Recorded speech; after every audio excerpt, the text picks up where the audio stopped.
Breaking news AP రాజధాని అమరావతిపై మరోసారి వివాదాస్పద వ్యాఖ్యలు చేశారు వైసీపీ నేత కేతిరెడ్డి.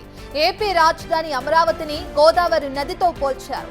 రాజమండ్రిలో గోదావరి నది ఏ విధంగా ఉందో అమరావతి కూడా అదే పరిస్థితిలో ఉందన్నారు.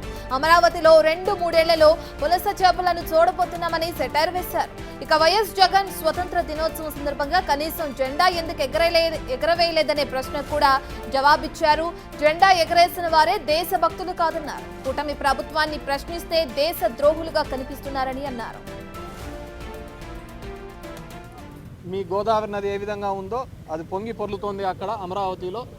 మీకు మాత్రమే సొంతమవుతుంది అనుకున్న దాన్ని ఏమి చేపలు అంటారయ్యా, పులస, రేపొద్దున ఖచ్చితంగా 2-3 సంవత్సరాల్లో మీరు అమరావతిలో చూడబోతున్నారు. అప్ స్ట్రీమ్కి ఇదబోతున్నాయి. అదే పులసల్లో మీకు అమరావతి దాంట్లో మీకు పట్టించి మీ అందరికీ ఇవ్వబోతున్నాయి. అది ఎట్లా తయారైందంటే జెండా ఎగరేసిన వాళ్ళే దేశభక్తులని ఇప్పుడు ఆ విధంగా ఉన్నారు. ఇప్పుడు ఈ కూటమి దానిలో ఏ విధంగా ఉందంటే కూటమికి జై జై అంటే దేశభక్తులు, కూటమిని కన్నా ప్రశ్నిస్తే దేశద్రోహుల్లాగా నిలబడుతున్నారు. దేశభక్తి అనేది జెండా ఎగరేస్తేనో లేకుంటే దాని మీద ఆ రోజు చాక్లెట్లు పంచుతూనే ఉండదు.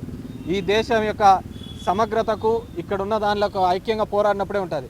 ఈరోజు దేశభక్తి ప్రజాస్వామ్యం గురించి మాట్లాడుతున్న వీళ్ళు కోర్టార్డర్ని ఎందుకు ఇంప్లిమెంట్ చేయడం లేదు మాట్లాడే వాళ్ళందరూ ఆలోచించుకోవాలి.